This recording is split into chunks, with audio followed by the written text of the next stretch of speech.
Live from your local election headquarters, this is 13 Now exclusive coverage of the August primary, sponsored by Beef O'Brady's.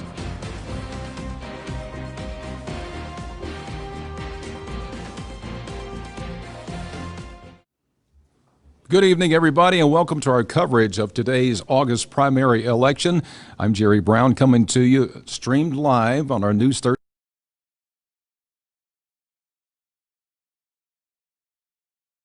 Be giving you results. The polls are closing at 7 o'clock, and we anticipate those results in just a few minutes. We'll be having some commentary a little bit and give you some other information this hour, too. So we appreciate you staying with us tonight. We'll also go some live reports from the field on today's election here in Bay County. Interesting situation. Obviously, this is 2020, the year of COVID-19 and the effects on an election. We've talked about this for many months. How's it going to be come Election Day as far as voter turnout? And how's that going to determine races and that sort of thing there? So we'll be talking about that this hour. And as far as voter turnout, and Josh, if you can put this up on the screen for our viewers to see here, the unofficial voter turnout from Bay County Supervisor of Elections office here. At this point, just a little over 28% voter turnout in this race today. Out of 118,660 eligible voters, 33,992 so far. Interesting, 4 years ago in 2016, it was about a little over 30%. So we're not too far off. And obviously 4 years ago, we didn't have a pandemic that we're trying to deal with. But we'll see how that goes. Low turnout, not really a big surprise, I guess, considering the situation. And to break down here, as far as the ballots by type, we've got a little over 13,000 mail. The early voting you see here, 13,000. And on today, Election Day, a little over 7,300 excuse me, people going to the polls today here in Bay County with 19 provisional. So we'll see how this, what it means as far as deciding races. Important races today, a school superintendent here, a state attorney, obviously school board races, a county commission seat, and it will really be interesting to see how this is going to play out here today. I would like to introduce a special guest this hour. The name is going to be familiar, Mr. Todd Neves. He is joining us tonight, and Todd is owner-operator of Neves Media here in Bay County. Good evening, Todd. Hey, Jerry. Thanks for having me. I appreciate you being here tonight. And you obviously have a successful media business here, but you're also involved in engineering political campaigns. Give me a little background on that, Todd. How did you get started with that? We've run campaigns for a number of years. We got started over 12 years ago when my younger brother Ryan ran for office, and we had hired a agency back in those days to help us with the campaign, and not far into it realized that there were a lot of technological aspects of running the campaign, from production of video to the print to the placement of the ads that we had the skill set to be able to do. And we ran the rest of Ryan's campaign and another campaign around the same time for county commissioner. Mm-hmm. And that kind of kicked us off, and we've been running campaigns ever since. Well, that's a long time. Bringing us up to date here, this race, this election right now, give me an idea. You're engineering the school superintendent race with Ms. Vandergrift and Mr. Husfeldt. Yes, obviously Ms. Vandergrift. We've got Ms. Vandergrift in this race. What about the strategy there in trying to put together a campaign to go up against an incumbent well-known in the county? What kind of plan do you put together to deal with something like that, Todd? You know, I think with any of the campaigns, you focus on what your candidate can do to better the office, to make a difference, to make a change, and you try to educate the voter on the differences and how that candidate might bring a better resolution to the office in the future. Mm-hmm. In addition to the superintendent, there are other races today. The school board races. Give me an idea of what else you're We've got several candidates that we have worked with in the school board races, and as well as the county judge race. And we're kind of anxious to see the results, as everybody else in Bay County, to see which of our candidates prevail. Now, you talk about the judge race there. That's the incumbent, Judge Timothy Campbell, and attorney Hoot that's running against him today, Hoot Crawford. That's a big money race there. A little over $227,000 that we got some information from Supervisor of Election Mark Anderson. That's a lot of money generated for that race. Yeah, I think that as we get into discussing it and looking at the numbers of the dollars spent in these campaigns, there's been a considerable difference in the amounts that these races have historically raised, and how these races, in fact, the judges' race is probably more in line with what it would normally be. The judges' race is really in line with what you would typically in a non-COVID world expect it to be. It's just considerably higher this year, considering a lot of the other ones are a little off. Well, it's interesting. According to the Supervisor of Elections office, Tim Campbell raised $123,000 and $104,000 for his challenger, and a total of $227,000. That's a lot of money. And out of pocket for Judge Campbell there, he contributed $72,000, and Hoot Crawford $96,000 out of pocket. Yeah, the judges' race is a little unique. Judges themselves cannot ask for a contribution. The campaign as an entity can ask for a contribution, but the actual judges are not allowed to ask other lawyers or individuals to financially support the campaign. So you'll see in a lot of the local judges' races more of that self-funding than you will in a county commission race or in a school board race, because of the limitations of how they can acquire funds to support the campaign. You mentioned earlier about COVID-19, and we've dealt with still dealing with this thing in so many ways, so many aspects of our life. But as far as a political campaign, trying to run for office, trying to deal with that, raise money, the social distancing aspect of that, how do you deal with that? How do you put together a campaign and make it effective, and also try to stay safe? Yeah, and that's been a tremendous challenge, from the fundraising side of a campaign to the actual campaigning side of a campaign. It's been unique this year. From the fundraising side of the campaign, you really have not been able to have those fundraisers that you would normally see to bring the friends, supporters, and family together to support a campaign. And from the campaigning, historically, a candidate would go door to door, meet the neighbors, meet the people in their district, explain why they're running, how they can benefit the office. And with those restrictions, they've been forced to deal with spending those dollars or raising those dollars or investing those dollars, and taking that message to social media, to mass media, to try to get that message out. It's been a challenge. It's got to be a challenge, and just putting together a plan to try to make it effective, and again, to stay safe. It's not an easy thing. Absolutely. Early on, I think as we went through phases of COVID, there were some efforts by candidates to do a little door to door, and even those that made some attempts would knock on the door and then step 6 or 7 feet back. Or they would leave something for somebody at a neighbor's house without necessarily engaging in them.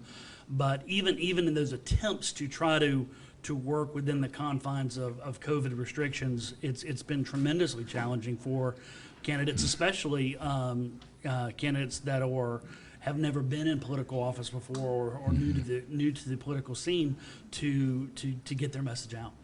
Voter turnout too. Again, 28%, a little over that. 4 years ago, when no pandemic, it was about 30% here in Bay County. You surprised? It's actually pretty impressive. Yeah. We kind of anticipated a little bit lighter turnout. The weather was good. Weather always kind of impacts it. We really anticipated the vote by mail to be a lot higher, and I think that as you get into the general election, you'll see that those vote by mail requests that were placed in the primary will increase, and I think that you'll see more of that as we move forward. You think those numbers will change then as we go in November? Absolutely. Yeah, I think that there'll be a big push to vote by mail, at least in Florida. I think some of the other parts of the country are facing a little bit more skepticism than we. That's the thing about it. That's a big controversy right now with the mail service and making sure that, you know, the ballots are going to be legit, everything works out. So Absolutely. that's had to enter into that picture. Supervisor of Elections Office does a phenomenal job through the process of Mark Anderson goes above and beyond on getting the ballots out earlier than required, on giving everybody the opportunity, on educating the public on the opportunity to vote by mail, and his creation of the super sites this time. I think it made it an opportunity that it didn't matter where you were in the county, you had an opportunity to vote anytime, and I think that made it easier for people. And you know, looking at the numbers right now, 38.26% early voted. People took advantage of that. We had 39.35% voted by mail, and you know, as of today through 7 o'clock anyway, a little over 22% voted at the polls. I think you'll see an increase on vote by mail when we get towards the general election, though. Interesting situation. Well, the poll's been closed about 11 minutes, and we anticipate some kind of results coming in here shortly on some of these races today. The superintendent, another big race here, the state attorney's race. Larry Bassford running against Wes Hatcher. Of course, Larry Bassford's been in the state attorney's office for years, prosecutor. Wes Hatcher, he's a former prosecutor. What do you think about this race? And we already have numbers here. These numbers are in, right? Oh, yeah, we do have some numbers coming in. We have some numbers here, right here, and as you see right here early in this thing. This would be Mark's 705 report, which would probably be all of your vote by mail ballots that have come in. And you see there, Larry Bassford with 78% of the vote early in this thing so far. Yeah. Well, what are your thoughts on this race here, high-profile race? You know, as we looked at and as we did some early polling throughout the early months through June and into July, these guys, they were pretty close. I think the difference is when Mr. Bassford, you know, got his sign campaign going, when he got his television campaign going, and you know, it really he was able to step out ahead of Wes. And you know, it's unfortunate in the days of COVID. It's one of those things that if you have the funds and you have the resources, it shows that you can get your message out there. And from the polling that we did, once Mr. Bassford stepped out ahead, he was able to maintain that lead, and that's pretty close to the numbers, at least what we're seeing early on. That's pretty close in line to what we had forecasted. And even considering the effects of COVID-19 and not being able to shake the hand and go door to door and speak closer to people, whatever, that may not have made a difference in this race, or it could have. You know, this race is a little different than these county races. There's a lot of counties involved. There's a lot of people, a lot more people involved, and I'm presuming that we're just looking at Bay County numbers here. And you know, and it may change as we look at the different circuit throughout the circuit. But you know, it's when you're covering that much geography, you almost have to rely on mass media to get that message out. And I mean, there's just a lot of people involved, and it takes a lot of time. And COVID really puts a damper on getting that message out. And I think that who gets out early, and that's what we've seen in this example, is able to hold the lead, and that's what at least we're seeing. So we think this would be the mail-in ballots then, right? This would be your mail-in reflecting ballots the numbers. off the 705 report. The Eastern Time It also Zone. could be you think so? your Gulf County stuff. Yeah. Right. I don't know what numbers we're looking at here, but the 78 to 22, I would presume that's Mark's 705 report and possibly the Eastern Time Zone. Okay, we'll see how this changes throughout the evening here. So in addition to that, the school board races. Ginger Littleton retired last year, and that opened up that race to two candidates, and that would be District 2, Bay County School Board race there, and that's Ms. Gordon and Ms. Ruthven, newcomers Right. to politics. I don't think Both of these them two are. ladies have run for office before. Yep, and it doesn't look like we have any numbers in on that one just yet. But this is one So of your that may mean that that may have been Gulf County numbers in the Earlier? in the Larry Bassford Larry and West. Bassford race. Okay, so those were just Gulf County. Could be. But on this race here, now, is this one of your races We have here? Brenda Ruthin in this Okay. race. Yep. All right. Again, this District 2, both of these ladies are newcomers and trying to get out because these names are not like the other familiar names. Even though these ladies have a background in education, both Sure. teachers and experience Absolutely. and like that. A strategy here, trying to put your candidate out in front. Oh, yeah, and typically, in a traditional school board race, you would work the neighborhoods, you would build, with the meet and greets through different neighborhoods and different areas of the county. But the challenge is, you couldn't do that this time. So, your result is that you've got to rely on a little bit of mass media, and the challenge with the mass media is, unfortunately, it takes funds to be able to do that. The money, It does. more expensive It in is. this way that we're having to deal with. It really does, and to be able to do that, so if you're a candidate and you're trying to get your name out there, then step one is a brand and your signs and a consistent image, and by trying to work that relationships with friends and neighbors to put your signs in the yards and to show these are people that support me. That's what you're faced with if the funds are not there to do some of the mass media. And you can work with social media. Social media is less expensive, and creating the Facebook page, sharing your message that way, getting your friends and family to share those messages. But it takes a combination of it all to pull these things off. And if you take COVID aside, just a normal campaign year, a normal election year, you have some good folks out there who would make great candidates and great office holders, but they just don't want to enter into it. They don't want to deal with it. Sure. We live in that time now more than ever. Well, with social in media, all and aspects of communicate, life, the not whole just thing. running campaigns. That's exactly but right. Yeah. Yeah. So no, and it takes an extra special person that during this time to throw their hat in the ring and to fight these challenges, and that goes from the getting the petition signed. This time Mark's office allowed electronic petitions for a very short period of time, which allowed these folks to get petitions signed that may have not been able to. Otherwise, they would have either had to write a check to be a part of the election process, or historically, that's where you would have used that meet and greet opportunity to meet people and to see people and to get those petitions signed.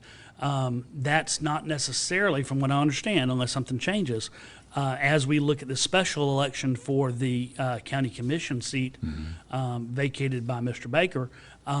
As we look at that one, they're going to have to do a traditional petition method or pay the fee. So they're That'll not be a gonna able January to- thing, too. A November thing. My November, and then understanding is maybe January in the for event that a there's runoff, not yeah. if it's an open primary or Right. an open election. If a Democrat or a non party jumps into the race, then it could extend it all the way to January. Yeah, but probably November. More than likely November, I guess, That would be based decided. on who signed up as of today. Right. And the petition, that process there, kind of explain a little bit about that as far as the petition and getting the names on it and, Yeah, and so how that there's works. a certain percentage based on the office of, just as there's a percentage of the salary of that you would have to pay if you paid the fee, of how many signatures you would have to get, and actually escaping me at the time, but somewhere around for a county race, around 1,000, 1,200, 1,300 signatures that you'd have to get. Those signatures have to be verified by the supervisor of elections office. So a lot of those get kicked back. There's probably 15, 20% that may get kicked back. Typically, it's not kicked back by their signature. A lot of people think that, I signed my voter registration card when I got my driver's license and my signature is different now. Typically, the address that they may have on file at the supervisor of elections office might be different than their driver's license, and there may be some discrepancy there. But anyway, so as you go through that process and get those petitions completed, that will let you get on the ballot without having to pay a fee, or you'd pay a fee equal to a percentage of what the salary of that office would be. Gotcha. That's how that process works. Want to welcome you folks to 13 Now election coverage, primary election. I'm Jerry Brown from News 13, along with Todd Neves, giving us some insight and commentary on this election day. We're still awaiting results. The polls closed at 7 o'clock here in Bay County, and we hope any moment we'll be able to give you some more information. We showed you state attorney's race a few moments ago, some initial results on that, but we have many more to come. A little over 118 eligible voters in Bay County today. We've so far a little over 28% voter turnout, which is low, but all in all, considering everything, the effects of the virus, the COVID-19, and everything else, it's a little better than maybe anticipated it could have been today. So we'll see how that plays out there too. Good turnout on election day. Well, not really, a little over 7,000, but we had early voting was 13,000. As you see here, the numbers, the mail-in was a little over 13,000 today, and that all enters into the calculating the percentage so far, with 28.71% of the turnout here in Bay County. So it's as the evening goes along here, it takes just a little longer to get these. We're now at 7:21. We had hoped to have something a little before now, something else to offer you, but it takes a little time. Even this day of electronic results and everything, it takes a while to get this thing going. For the candidates, and you've been close to the candidates during this time, it's got to be tough. Even if you feel optimistic, you think, we've got it, 99% we have it, not total yet. How is it for the candidates right now, Todd? It's stressful. I mean, there's no doubt. It's stressful. I don't care if they feel like they're in good shape. I don't care if they feel like they're 5 points behind. It's pins and needles right now. It's not just the candidates. It's their family, their friends, their supporters. It's a trying event. I mean, I talk to these guys every day, several times a day, till late in the night, early in the morning, and we think of it as an opportunity to vote and select somebody. A lot of these people they're putting their lives on the line, they're putting their careers on the line, they're putting their families on the line, and it's a very serious process, and you have to consider that as you go through it. Every message that goes out, some of what we do is crafting what they want to say. Some of what we do is helping them be realistic in what we should say. And there's times where people make comments, they make attacks, they say things, and you take it personal, and it is tough. I mean, you've got to have thick skin to put your hat in the ring. You've got to have thick skin to work on campaigns with, to put your name out there. I mean, you put a Facebook post out there today, and it's different than it was 20 years ago. Oh, yeah. I mean, you'll have 400 people make a comment and have their opinion. I mean, so it's trying on everybody in the process. And in the 20 years that you've been involved in local political campaigns, Sure. You've seen it change. Oh, dramatically. Yeah. Yeah. I mean, I think the social media thing is huge. The social media changes and the live real-time interaction of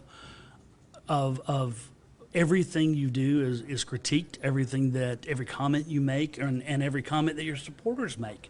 And it can be frustrating. You may have somebody who says something on your behalf that you really don't intend them to say on your behalf, and you have to, sometimes you have to deal with that too. It's definitely changed. Social media has changed dramatically. It's added a speed to the process, Right, and on right. top of that, if you go back and look at the early voting process, the fact that absentee ballots go out now 45 days, it used to be when we started doing this that, you were worried about election day. You were worried about 3 or 4 days prior to election. Let's get them, so you wanted to peak that campaign or that message or what you were trying to convey at that time. With early voting backing up, with absentees going out now, overseas maybe as much as 45 days out, that campaign cycle has stretched dramatically. Oh, sure it So has. the cost to maintain that message, to maintain that image, that brand, has likewise stretched dramatically. Yeah. Which, outside of the fact that just as time goes by, everything costs more. TV costs more, radio costs more, Everything, print costs right. more, everything costs more. So, you add all that together, and it does cost. That's why, you had asked me earlier about some of these campaigns costing a lot of money, and they do. But it's Even not on a just- local level. even on a local level, and it's a lot of it's just the fact that the cycle is a lot longer. It's been stretched, and the intent behind that is to give as many people as possible the opportunity to have their voice heard, to give everybody a chance to be a part of the process and to be out there and to vote. So it takes a lot, and everything, the money, the dedication, the teamwork, everything Absolutely. has to work together. Absolutely. And you've got to have the resilience to go through the campaign just to get elected before you even started working. Oh, right, right. Yes, absolutely. I guess there's a little fun, though, too, right? You have a little fun? It is. There's a lot of good times. You build a lot of relationships in the process. We meet not only the families involved with the candidates, but their close friends and their inner circles, and these relationships go on for years beyond just the individual campaign. So it is a lot of fun. It's got to be rewarding, too. I think we were going to try to do a live report. Courtney Mims at the Supervisor of Elections Office. News 13's Courtney Mims to give us an update from over there. Good evening there, Courtney.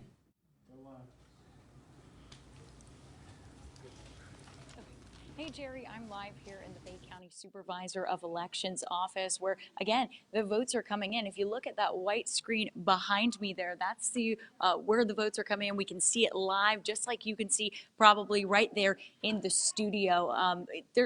Again, Mark Anderson actually came out a few minutes ago and told us these are the unofficial results. So don't think anything is set in stone yet, because votes are still coming in from all over at different precincts. And we started with those mail-in ballots, and then we're going to those in-person ballots as well. It seems like everybody is glued to that screen right now, watching to see those numbers, the votes come in, the percentages, who is leading right now, and then obviously who is not. So I'm sure the candidates at their homes or wherever they're celebrating tonight are doing the same exact thing. Now, we're going to be live all over Bay County with different candidates, giving you the best coverage we can, and we're going to obviously talk to hopefully some of those winners tonight as well, but we'll keep you updated with what happens here. It's smooth sailing right now. Everything seems good. Again, the polls closed around, I believe, 30 minutes ago, if I'm looking at the time correctly on the clock behind me there. But we'll keep you updated with what's going on later here tonight. But reporting live at the Bay County Supervisor of Elections office, I'm Courtney Mims. Back to you, Jerry.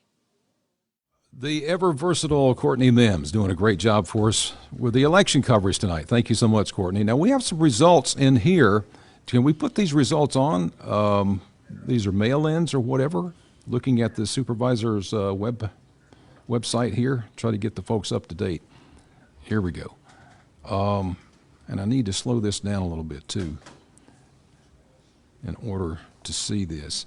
Now, these are early votes that you see here in the County Judge Group 1 race. Mr. Producer, can you help me with the speed on this page here? What do I need to do here to have a little better? It's not a whole lot you can do. To slow this down here. Scroll. So you can, here. And these votes here, again, would be the mail-ins, Todd? Yeah, I would expect that these would be their mail-in votes at 044 precincts reporting. So these have got to be the vote by mail ballots that have been coming in. Here's the Judge Group 1, School Board District 1, incumbent Jerry Register, so far out front with 70% over Mark Strickland, Big Chief Strickland, in that race. School Board District 2, this is the one with Ms. Gordon, Frances Gordon, and Brenda Ruthven. And so far, Ms. Ruthven out front with 61% of the vote. School Board District 4, this is the one that your brother, matter of fact, that's Ryan's seat there. That's right. And he decided not to seek re-election, right? He did. And this is Winston Chester and Tom Hedges, both Mr.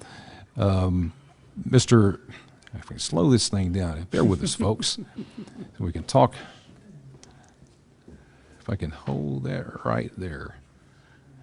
All right. Winston Chester is a former teacher coach here in Bay County, and Tom Hedges was with the Bay County Sheriff's Office for over 30 years, and also safety officer SRO in Cedar Grove. And at Mosley. So that's race right there. This is the state attorney's race coming up here. The initial The results. Bay County numbers, though. We're going to have them here in graphics. Say again, please. We've got them right here now.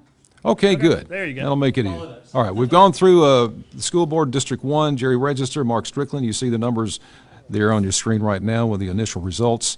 of Bay County? Being the mail-in ballots. That's all. These are mail-in. 705 report. All right. What else do we have? This is, we just mentioned this race a moment ago. Mail-in ballots right here. Brenda Ruthven out front with 62% of the vote.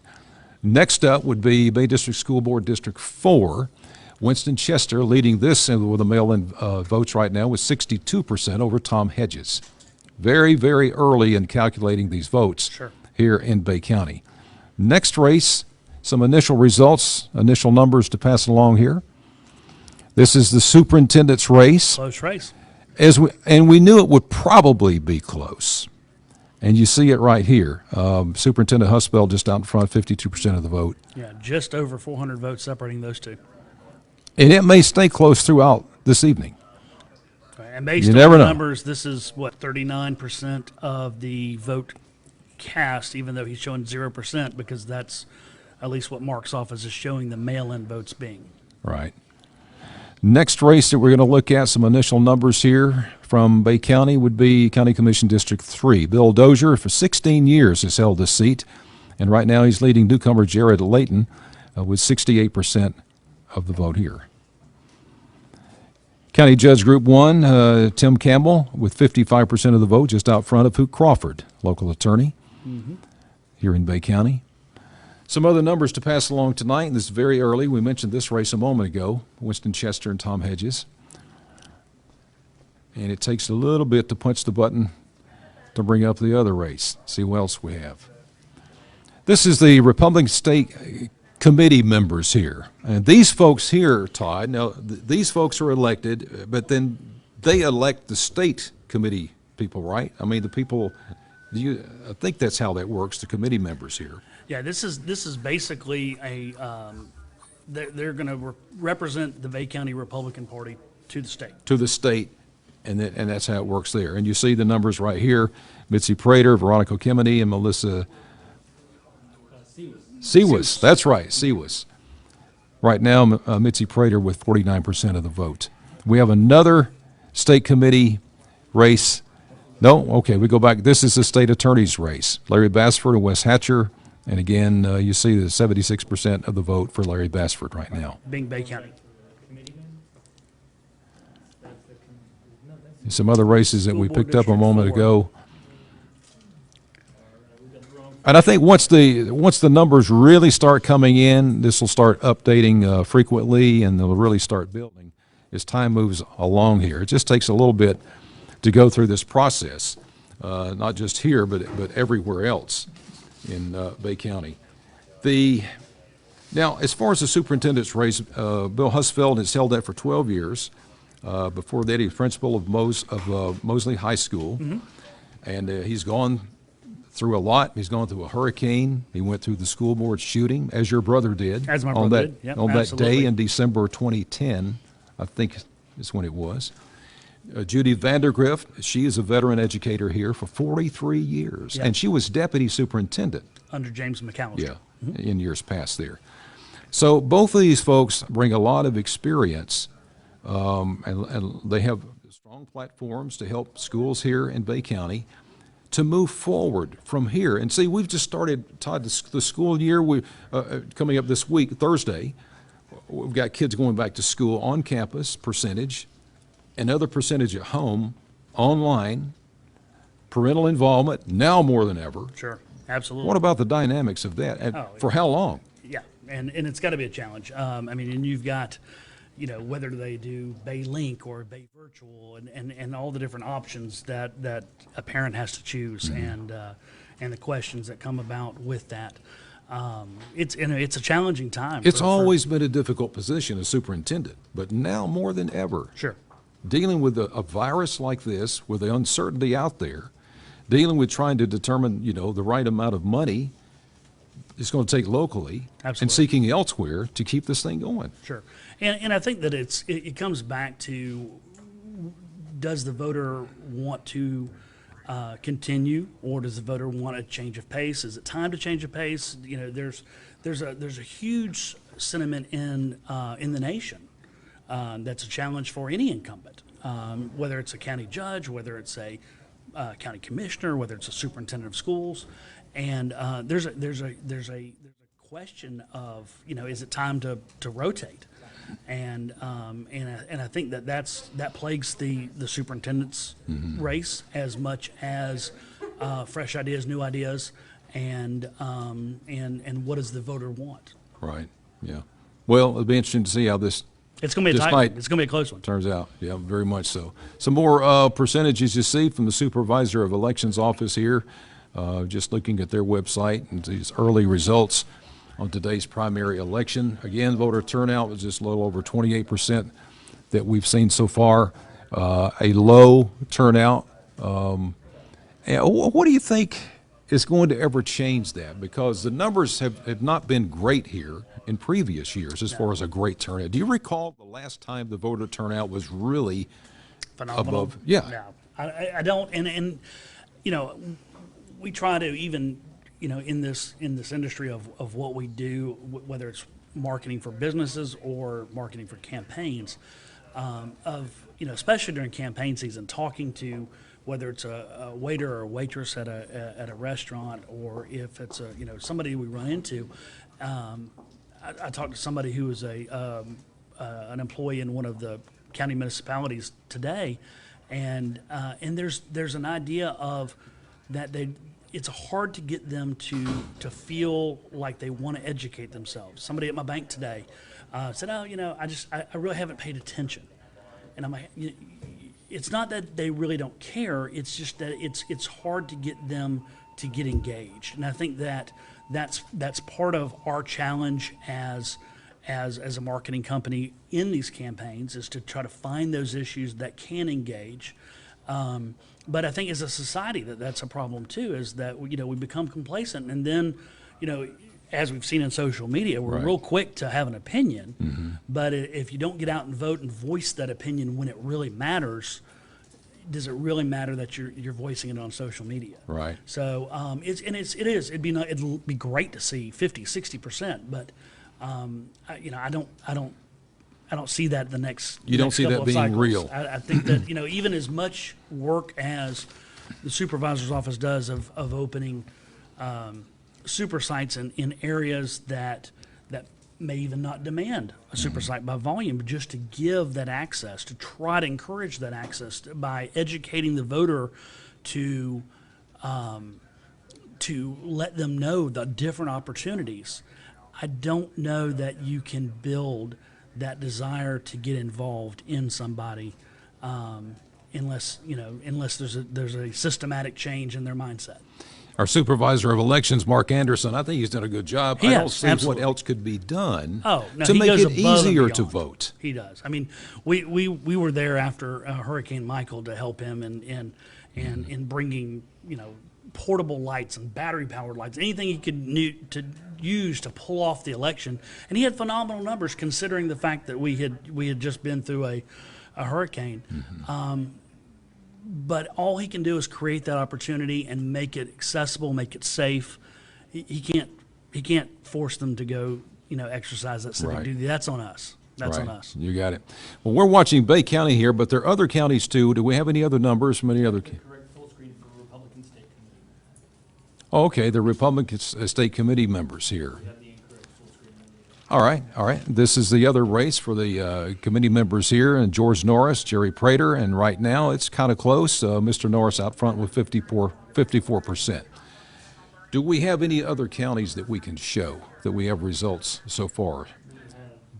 Maybe even Franklin County, some of our Eastern Time Zone folks. All right, so this is 100% unofficial results from Franklin County. This is the Commissioner's District 1, Ricky Jones, Pinky Jackal. And this is close, but they've got him checked as winning this. What, about 20 votes? That's pretty close. That is pretty close. 100% in, but I guess they're expecting that with whatever their canvassing board, that Yeah. they're not going to exceed the difference in votes there. What else do we have from Franklin? This is School Board District 1. Melanie Nzetta and Tara Klink, and they've checked off They've called that one too. Nzetta as the unofficial winner of that race. Also from Franklin County. We have another race from Franklin. That was it for Franklin County. That's it? We do have Mia with Matt Gates. Mia Salzano is with Representative Matt Gates. So we're going to go live. Yeah, we're going to go live. News 13's Mia Salzano is standing by with Congressman Matt Gates. Hello there, Mia. Where are you coming from? Are you over in Okaloosa County? I'm here in Walton County with Representative Matt Gates, who just won his party's election for his third term. Mr. Gates, congratulations. Well, thanks so much. I'm honored and humbled that my fellow Republicans supported me to represent our party on the November ballot. And I just think it's a great thing that we have hundreds of thousands of Northwest Floridians out voting and participating in democracy. So what are your priorities moving forward? My principal objective is to be a good congressman for the military families and the military mission in Northwest Florida. It drives our economy, but it also drives our patriotism. And here in our community, when you see the flag so proudly displayed, when you see that we stand for the anthem and we kneel in prayer, it really reinforces the notion that in Northwest Florida we can provide leadership voices in the Congress, and that's the work I hope to continue. How does the ongoing pandemic shape your policies? Well, certainly we saw people out voting today in full force, and I'm grateful that the pandemic didn't result in voter suppression here in Florida or anywhere really throughout the country. Obviously, we've got to get this economy going again. That means getting businesses, schools, jobs roaring like they were at the early stages of the Trump economy. Thank you so much, Mr. Gates. Is there anything you'd like to say to your voters? Oh, just thank you. It is a tremendous thing in a community like ours that is so patriotic to have the opportunity to serve this area in Congress, and I look forward to continuing that work for another 2 years. Mr. Gates, thank you so much for your time in Walton County. Mia Salzano, back to you guys. Gates for his commentary and everything tonight, coming from Walton County. And we'll have some numbers from Walton in just a little while. We're going to switch gears, go north to Jackson County. Important races up there. We've got the sheriff's race, we've got the commission race, and so forth like that. Going to punch up some numbers and show you what we have so far as the unofficial results coming in from Jackson County. This is the sheriff's race there in Jackson. Sheriff Lou Roberts deciding not to seek re-election. And so far, these are the candidates and the percentages in the Jackson County Sheriff's race. 14% reporting so far. Also in Jackson County, we have, this is the Commission District 1 race with Alex McKinney and Willie Spires. Mr. Spires incumbent, very close race here. Of course, low percentage so far of the results coming in, but very, very close race between these two gentlemen here. Also coming in from Jackson County, this is Commission District 3, 3 candidates here, Paul Donifro, Mary Hutton, and Tyler Lipford. And this is pretty close here. I missed that, Todd. What did I miss? That was a Republican primary. That was Republican, yeah. And then we have the Democrats, too, I think. They've got a Democrat primary up in Jackson County as well. All right. Do we have the Democratic? Okay, that's coming up here. There we go. Ronson Spittman and Marcel Harvey. Not too, right now, Ms. Pittman is out front, 56% of the vote here with the early results coming in from Jackson County for the commission race. Do we have something else from Jackson County? This would be the Commission District 5, James Peacock, 61% of the vote over John Bryan. The Republicans here, Republican primary. And this is the school superintendent. Steve Benton, he's incumbent in front of Dallas Ellis and Gerald Brockner, 52% of the vote. School Board District 3, Stacy Goodson is leading Pam Bimberg with 83%. Also numbers in from Jackson County. This is for the Supervisor of Elections. Some new names here. Carol Dunaway leading with 71% of the vote over Alice Pate. We're going to be going live to Jackson County in just a few minutes. We have a reporter up there, and we hope to take you there. And in the meantime, we may need to switch gears in just a few minutes here. Any surprises looking at Jackson County? We have a lot of new names up there, Sheriff Lou Roberts. There are some new names, and you did a good job with them. And, well, thanks. I appreciate it. You never know. But anything that struck you as odd so far? No, I think that's pretty consistent with what the polling numbers showed that across up there. Yeah. All right.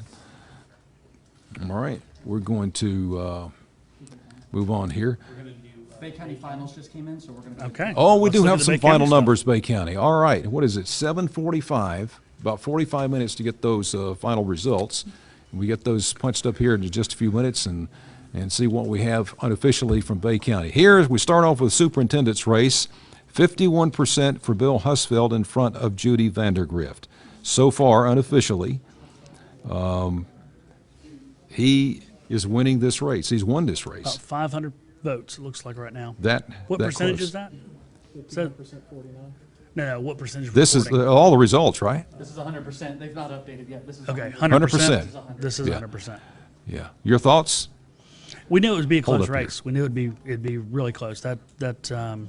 About what you thought then? About, Yeah, I mean, that's yeah, I mean- that's about as close as you can get almost. Now you can't get much closer than that. Yeah. I mean, that is absolutely falls as right neck in and line neck with as you your- can get your on a thinking. race like that. Yeah. All right, this is School Board District 1, Jerry Register winning 71% over Mark Strickland. And that's right in line with what we had forecast on that one. School Board District 2, Brenda Ruthven, Francis Gordon. Both newcomers to politics. Right. They've both done a good job. You know, school board's tough. It's tough to raise money for As that, we've but, talked about, they've the both challenges. done a good job. Yeah, for the superintendent, school board members, and teachers, even more so than ever. School Board District number 4, Winston Chester is winning this race in front of Tom Hedges. Chester is 63%. Both these gentlemen here connected with schools. Mr. Chester is a teacher coach. Tom Hedges, we talked about, he was a sheriff's office safety officer, obviously interested in schools and everything. Both of them spent years at the schools, Right. and a lot of time at Mosley together. Also, Bay County, this will be final unofficial results. Moving along here, this is Bay County Commission. Some folks may not be so surprised. Bill Dozier, 70% winning this unofficially over Jared Layton, newcomer. Bay County Judge Group 1, 58% for Judge Timothy Campbell, the incumbent there in front of Hoot Crawford in town. And probably along the same thing. It's not a big surprise here. That's in line with what we had forecasted as well. You know, we knew that was going to be a close race, just like the superintendent of schools would be. Here's George Norris is pretty well ahead of Jerry Prater on this one. You see 0% up there, but these are final unofficial results. Correct. That's what we've been Which told. Shy of canvassing board and any other ballots that may be questionable as they went through the machines, Right. which is what the canvassing board will decide in the next day or two. Yeah. We have another, I think committee woman is next. That would be the Republican State Committee woman, 3 candidates there. And it looks like Mitzi Prater has got the top numbers in this race over Veronica Kemeny and Melissa Seawas. Yeah, Mitzi had sought out this job before. This is not her first run at this, so she's pulled it through this time, and this is not a race that we typically would poll on, but it looks like she's pulled it through this time. Yeah. Let's see, what else? The state attorney's race. Larry Bassford. Is this just Bay County? This is just Bay County. County then. Larry Bassford was 76% of the vote over Wes Hatcher. Yeah, and you know, it'd be interesting to see how that lays in with the other counties. You know, there's been state attorneys races in the past where one candidate didn't do as well in Bay County and did well in other counties, but It will be interesting to see how this plays it'll be out interesting to elsewhere. see how yeah. it plays out across the whole circuit. Right. Okay. We're probably. We're going to be going to Emily McLeod in Jackson County. We mentioned Jackson County a few minutes ago and gave you some numbers from up there. We have Deuce 13's Emily McLeod doing a great job today covering the races up there. We're about to go to her shortly to get some updated information from the election day in Jackson County. I'm Jerry Brown from News 13, along with Todd Neves, Neves Media, our special commentator tonight. Appreciate Todd's time. We appreciate you being there tonight, tuning in on our live coverage streamed here on News 13 Now, and we're about to be joined by another surprise guest in just a few minutes here as he takes his seat at the microphone and everything. That'll be interesting to kind of put 2 gentlemen together. and talk about elections, talk about campaigns, talk about strategy. And you've got us a good 6 feet apart And for safety. that's the thing about it. By design, we're well separated here, and I'm in the middle. But are we ready to introduce our next few seconds away here? A few seconds away. So you take a break after today, I guess, right? The votes are cast. I would being imagine. tallied. I would imagine both of us will be Yeah. very difficult to find tomorrow. Oh me, I tell you. Well, a lot of work, a lot of money, and paid off for the winners so far. Paid off for the winners.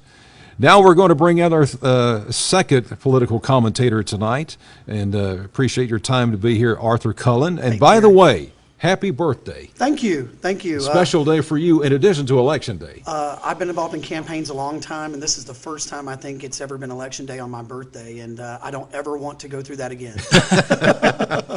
Well, we appreciate your coverage for you being here tonight, Arthur, on your birthday and a very special Election Day.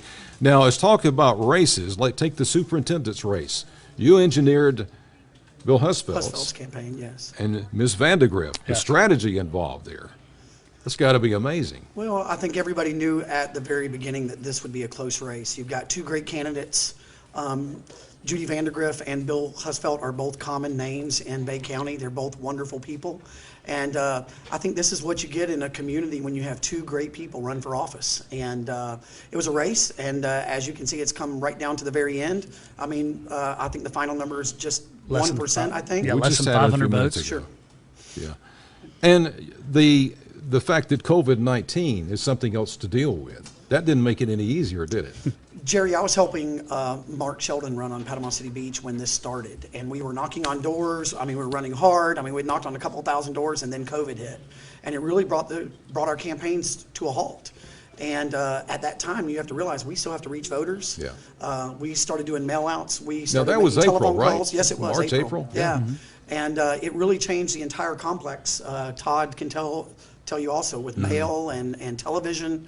You know, we went from the streets and went straight to television, mail, those types of things. Can't do the handshaking, got to stay apart and all that. So it didn't make it any easier, did it? No. I'm a fan of old school politics. I mean, those who know me just know that I like going to events and meeting voters and talking with them.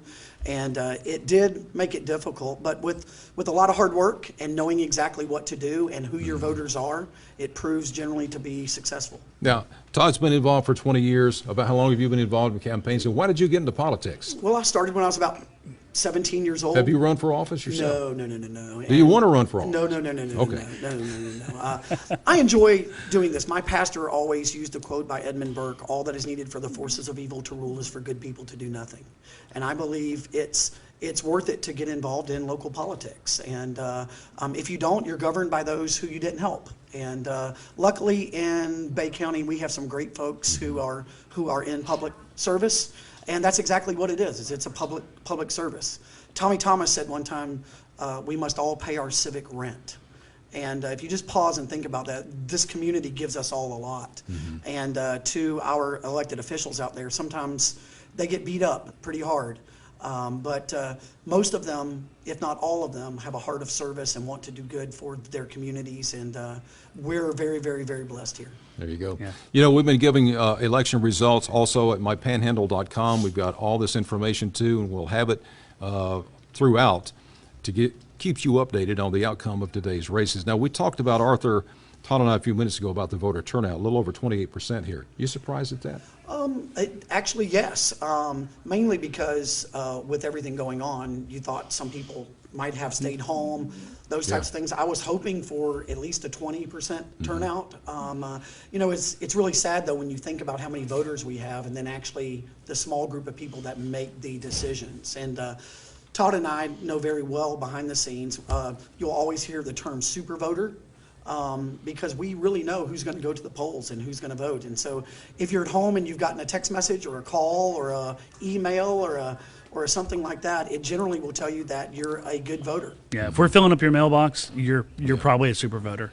And it's interesting. This is one of the few times in, gosh, probably the last 4 or 5 different election cycles that Arthur and I have been on the opposite side of a race. Okay. So it's been that's added a little bit of And knowing that, a little competitive. How did it make the battle, so the campaign, the strategy, so to speak? We avoided each other for weeks. We're seeing each other for the first time tonight in a long time. Well, there you Absolutely. go. Glad we Listen, could help, bring that together.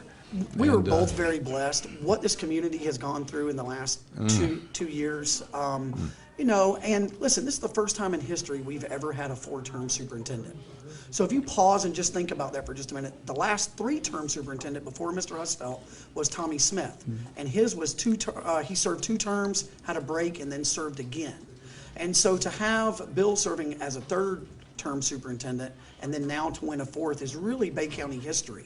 And I think really most voters thought, we got some tough days ahead of us. Let's stick with where we are. It's a close race. Now, if I was superintendent of schools, I would be listening and paying attention to the other person's platform. Right. And actually probably meeting with her and saying, look, let's work together here and let's show our community that we can truly make Bay County school system the best school system in the state and strive together for that. Because I honestly believe they both had the best heart and the best desire for Bay District schools. They really did. Yeah.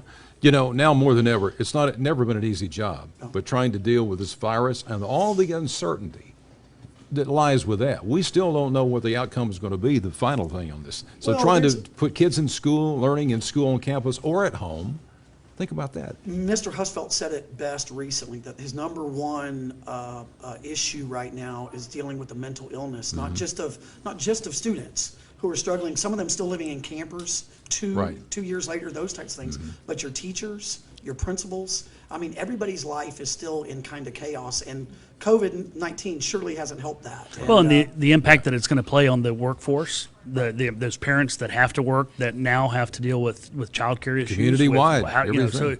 So it spreads throughout the entire community. When the educational system is impacted, it's impacted for all of us. Right. Were we going to Jackson County, or are we putting a hold on that? We had some numbers from Jackson County a few minutes ago. We're working on it, a couple technical difficulties. No problem. Just wanted to check in there. We'll All right. do that real soon, Jerry. We want to put up some more numbers and maybe talk about that a little bit. Look at Bay County again.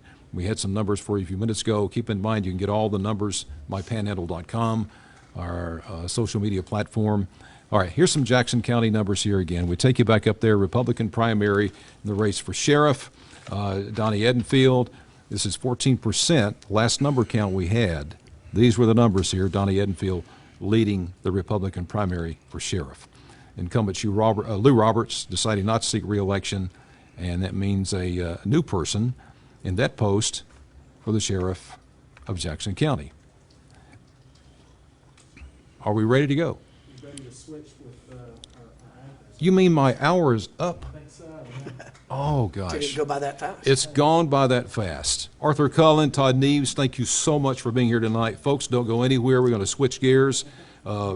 Amy Hoyt from News 13 is going to come in and take my chair, carry you through the next hour as I get ready for my other responsibilities tonight here at News 13. Thank you for staying with us as we live stream our coverage on 13 Now. Thanks, Jerry. All right, thanks so much. Thank you, Jerry. Thank you.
Live from your local election headquarters, this is 13 Now exclusive coverage of the August primary, sponsored by Beef O'Brady's.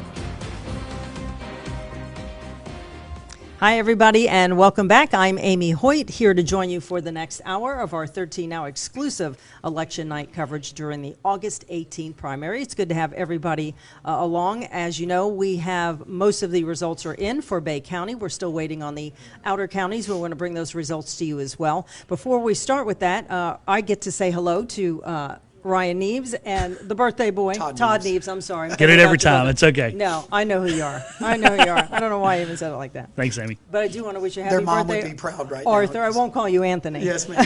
Thank you, and thank you for the birthday wishes. Thank you very much. It's good to have you here. Thank you. All right, how does it feel? I know Jerry touched on that a little bit. For you two have known each other for a long time, and you consulted and helped run campaigns for the big race, the superintendent. We'll start with you, Arthur. Well, for me tonight, there was a wise man who I know is watching this evening once said, if you won, don't brag, and if you lost, don't whine. And that was our former Speaker of the House, Alan Bentz. And so I won't brag tonight. It was a very close race, and Judy Vandergrift did a great job. I think Bay County can be proud of both of their candidates. Superintendent Husfeldt has a heart like none other. It doesn't take very long to think about a gun pointed at him and him trying to trade seats with the people who were there. We all know his heart, and I just have the best wishes for Bay District Schools moving forward. All right. How about you running Ms. Vandergrift's Same campaign? thing. Both candidates did a great job. The passion behind both of them as far as what to do to push Bay District schools to become an A district, and I think that Arthur said it well earlier that bringing both of those ideas together as we move forward in the next 4 years is going to be paramount to building Bay District schools back to where it needs to be. I know we've all known each other for years, and Bay County's a smaller place than a lot of bigger cities. Do you think this kindness between the two of you who operated the same campaign for the opposing candidate is going on in other cities? Well, we aren't always this kind to each other. I mean, both of our moms are watching on television right now. No, listen, I would hope so. I would hope that, listen, the good thing about a campaign is there's a beginning and there's an end, and you either win or you lose. And hopefully you fight in such a way that at the end of the day you keep your name and you move forward. And that's the key to it all, I think. And it's a lot of hard work. There's a lot of hard work that goes on behind the scenes that people just don't see. All right. How long have you, I didn't even know, how long have you been doing campaigns? We've probably been doing it for 20 years. I bet both of us have. Right. So, here in Bay County, campaigns that go back to where, at least back to where Ryan ran for office as far as doing it professionally. And I remember even working on Alan Bentz's first campaign, as a youngster. So, I mean, does it just get in your blood to do? It's funny, at the end of these campaign cycles, you think, I'm not doing another one. And it's a good thing that there's some time between them, because it makes you forget the fact of everything you went through between them. So it's kind of like having a baby. You forget until the next one. And then sure. You're like, oh man, labor's coming again. Yeah. But we appreciate you staying and hanging out with us for a few more minutes. I know you spent the hour with Jerry, so we're going to let you go because I know it's been a long day. Thanks. Appreciate you having me. Thanks so much. We appreciate you coming out. All right. See you later. Todd. Thank you so much. Neves Media. All right, that leaves it up to me and you, kid. You ready? Let's do it. You and I have known each other a long time, haven't we? A very long time. I mean, and you still look the same, and my gray hair is pouring in. So if only that were true. Great. If only that were true, Arthur. All right, quickly, Josh, can we go through the Bay County? Let's do that. These are the unofficial results from Bay County. If you missed it, we're going to run through for you. Looks like Bill Husfeldt, the incumbent, unofficial winner over Judy Vandergrift, his challenger this year. It was a close race. And he is now going to begin his fourth term, which, as Arthur mentioned earlier, is historic and unprecedented in Bay County. Next race. Bay District School Board, Jerry Register. Of course, the school board races in Bay County are, they don't have to declare a party, NPA. All right, but Jerry Register, who is the incumbent, 71% to Mark Strickland, Chief Strickland. I saw a lot of his signs around town. He's well liked, but 29%, not a bad showing for a first time out for a former school teacher. Arthur, Mr. Register, if I understand correctly, this is his fifth term? 16 years? I thought I read he was already in. He will be going in, I believe, either to his fourth or fifth term. Okay. Jerry Register is a great guy, former principal at Southport Elementary, right, and just a jewel of a human. Right. Yeah. Clearly, they like him a Yes. lot. Yes, he's done a good job. All right, next, Bay District School Board, District 2. All right, now, this is the seat that Ginger Littleton, she retired in the fall. So this seat was open for District 2. And while these folks may be new to some of us, they're not new to the school system because they're both former educators. But Brenda Ruthven taking in the win tonight, the unofficial win with 63% to Frances Gordon's 37%. We appreciate both of those women seeking that position tonight. District 4, School Board? All right, now this is the seat that Ryan Neves is vacating. He's not seeking a re-election. Coach Chester from Mosley retired, 63%, taking in the win tonight. Tom Hedges, working for the Bay County Sheriff's Office all those years, but he was also the SRO. School resource officer at Mosley. They were both at Mosley, so which means they know each other. They're both great guys. I think this was a pretty friendly race, and you know, it's just one of those, you get out and work hard. Yep. Yeah. And I think sometimes I wonder if name recognition helps, but in this case, they were both well known. They are. Winston has a morning show every morning and those types of things, but they've both been around a very long time. Winston might kill me for saying this, but he might have been around a little bit longer. And he's taught a whole bunch of kids and well-liked. And Tom Hedges is one of the coolest guys you'll ever meet, though. If you're ever up in Fountain and Youngstown, those folks up there love him to death. All right. Well, District 4, Winston Chester is the winner tonight. Moving on to Bay County Commissioner District 3, Bill Dozier keeping his seat, 70%, but he had a challenge from a new Republican in the area, Jared Layton, bringing in 30%. That's not too bad for a start. Not at all. Commissioner Dozier, we always joke around like he's kind of like the local pope. Like just everybody knows him. He's a good guy. He truly cares about Bay County, and I'd be willing to put a bet on this. In the next 4 years, you're going to see some action moving on the East Pass. I know. That is his item, and he's been pushing for it since the day he got elected. And I think you're going to see some good things coming in the future to open up the East Pass. That's one of his priorities that he listed, I believe. All right, next up, Bay County Judge Group. This was a little bit closer. It looks like a wider spread than it was when I looked at it earlier, though. Tim Campbell, who is the incumbent, 58%, to Hoot Crawford's good showing, though, with 42. It is extremely difficult to beat a sitting judge. I mean, judges are just well-liked, well-admired, things. And this has probably been one of the most discussed races of the year, just because on social media it just grew, and I think everybody enjoys a good race. And this race was a race, and congratulations to Judge Campbell. And, you know, it's a little difficult for judges, too, because they can't really, when we ask them questions, they can't really give us their opinion. They can't tell you how they believe on things. They can't tell you which way they would rule on things. There's actually a set of rules called canon rules, and even those who work on their campaigns have to operate under canon rules. And so they can't tell you very much. Interesting. Yeah. All right, let's move to the next one.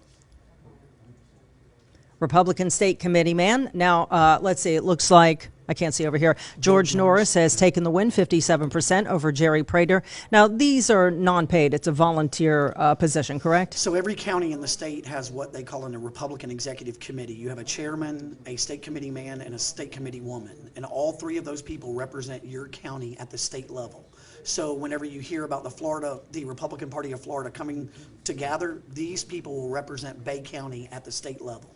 All right, now let's move on to Committee Woman, and it looks like it was close there, Mitzi Prater, but she is winning tonight with Veronica Kemeny. Mitzi had 48, Veronica had 40, and Melissa Suis had 12%. So a good try by all of them. Congratulations to Miss Prater for winning. That was her husband on the other committee man. Okay, but it didn't turn out that way perfectly, but she's going to represent us at the state level for the Bay County Republican Party.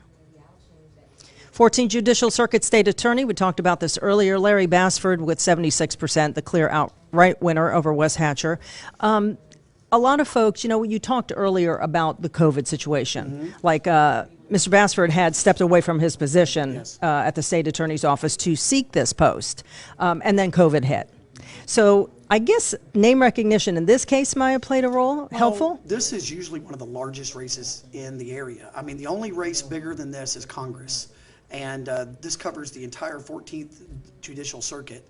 And yes, I would agree with you. Generally in this race, he who has the most money, the most people out working and doing that wins. And it's a very difficult race because you've got to go from Panama City to Mariana to Gulf County, everywhere. It's hard for one person to do that. So you've got to have a really good team. And congratulations to Larry Bassford. Great job. All right, next That's a up. big win in Right. that Oh, of race. course, that's a big spread. Yeah. All right. All right, we're going to stop right there for Bay County at the moment. We're going to head up to Jackson County. There are several big races in that area. Emily, what do you have for us tonight? Hey, Amy. All right, we are here in Jackson County. I've got papers in my hands. We are ready to go. We have gotten some unofficial results from early voting, mail-in ballots, in half of the precincts here in Jackson County. There's 14 precincts. We're still waiting on another 7. Right now, we've got some unofficial results. Right now, for the sheriff's race here in Jackson County, it looks like Donnie Edenfield is taking an early lead on the Republican ticket with 2,669 votes, and Hayes Baggett on the Democratic ticket with 2,498 votes. Supervisor of Elections for the Republican ticket, Dunaway leads with 3,879 votes. And for Superintendent on the Republican ticket, Benton leads with 2,813 votes. Once again, these are unofficial results. These are half the precincts. We're still waiting on another 7. These are also mail-in and early votes as well. Earlier when I was in here, the tension was pretty high. It's livened up just a little bit more now that we're getting some of those numbers in here, but still a little bit tense in here. We're going to be with you all night waiting on these results and bringing them to you all as soon as we can get them. In Jackson County, Emily McLeod, News 13, Panhandle Strong.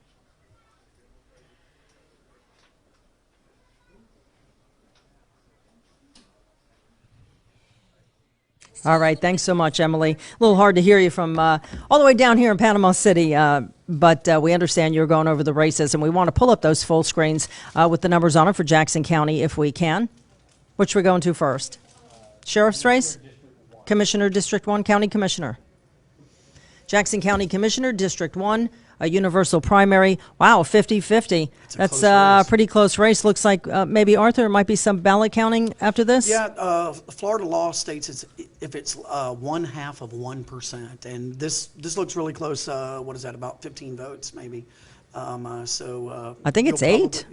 616. Oh, yes, it is. Yes, it is. So you'll probably see a recount there. A recount. And every county will probably have some provisional ballots too, so those will be judged by a canvassing board, which is a judge, a county commissioner, and the supervisor of elections. So they will look at this, add in provisionals, but you'll probably see a recount there. Yeah. All right, let's take the next one. Jackson County Commissioner, District 3. We have Paul Donifro, Mary Hutton, and Tyler Lipford, and it looks like Paul Donifro is the winner in this case tonight. Far enough apart, I think that there won't be a recount, but everything's always unofficial on this evening. Jackson County Commissioner, District 3, we have Ronstance Pittman and Marcel Harvey, and the winner is Miss Ronstance. Looks like she is winning at the moment. Of course, this is unofficial and still coming in, as Emily mentioned. It looks like there's only 2% of the vote in on that one, so we got a ways to go. A large number to come in, yeah. All right, Jackson County Commissioner, District 5, James Peacock with 60% right now, John Bryan with 40%.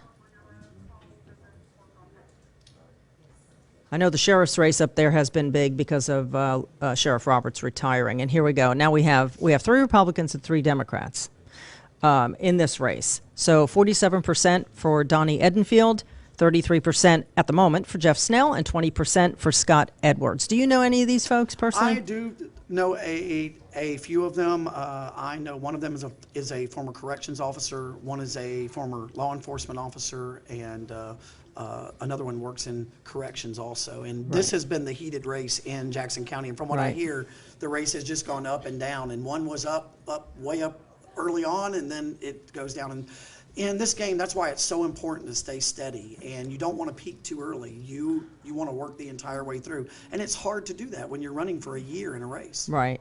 All right, let's check out the Democratic candidates for sheriff up in Jackson County. Hayes Baggett, who is the current Mariana police chief with 57% of the vote. Kevin Arnold has 30 and Tim Ham has 13. And again, we're not even halfway through for Jackson County, but whoever wins, obviously the Republican Democratic ticket will square off in November. November, yeah. Jackson County School Board District 3, Stacy Goodson with 83%. Pam Bimberg has 17%, and that is 100%, looks like. Yep. And it's no party, must be no party affiliation up in Jackson as well. That's a big win, 83%. It is. That's a big difference. You're right. It's a big difference. Jackson County Supervisor of Elections, Carol Dunaway with 71%, Alice Pate with 29%. Their current Supervisor of Elections retiring this year. So it looks like Ms. Dunaway is ahead at the moment, but again, this one's only 14% reporting in. Superintendent of Schools. Now, Arthur, you may be familiar with this. This is a little different. Steve Benton used to be the superintendent. Yes. He's been out for 4 years, and he's making a run to get, to go back into that position. And he's ahead of these other two gentlemen at the moment. This is kind of like what I talked about earlier with Jerry Brown. We've seen that in our history here too. Like Tommy Smith ran he won 2 terms. Someone else beat him, and then he came back and ran again. And it's interesting because your community gets used to a style of leadership and those types of things. Sometimes they want something different, and then they may realize maybe we didn't want that so different. So it's interesting to see how this one is coming in. It's only at 14% right now, but it looks like he's got quite a big lead there. So. All right. Now, I believe there are Democrats. Oh, no. Mr. Moore, who is the current superintendent, is the Democrat, and whoever wins this will face him in November. Any more out of Jackson County there, Josh? You've been doing your homework on these races. I've been trying to pay attention. There's a lot of folks around, and it's hard to keep up with everybody. Of course, we're in Bay County, so that's easier for us. Exactly. But, we talked about a low voter turnout. I think it was 28%, if I'm correct. That was the last thing I saw for Bay County. Sure. It must be similar around the area. Why do you think that was this time, other than COVID, or was it just COVID? Well, I would like to first give compliments to Mark Anderson, who is our supervisor of elections. If it were Mark's decision, he would send 100% of ballots to every voter because he wants everyone to vote. Right. And I think that's a desire that all of us want. We are living in some crazy times. I commend him and his staff for what they were able to do after Hurricane Michael and to be able to get the vote that we did in that year. And then now, while we're going through COVID, I mean, these are unprecedented times. And to have a 28% vote right now is pretty good. I mean, most of us were hoping for a 20 to 25% turnout. It's sad that these primary races are usually very low turnouts. Right, because they're expecting it to be obviously much bigger in the presidential race in November. Exactly. And it really reminds you how few people in your community make the decisions for who your leaders are. Right, absolutely. All right, I think now we have Bill Husfeldt on the line with News 13's Courtney Mims, and she's going to interview him and see how he feels about winning. Yeah, we're taking that live? Hi, Courtney, go ahead. You're up.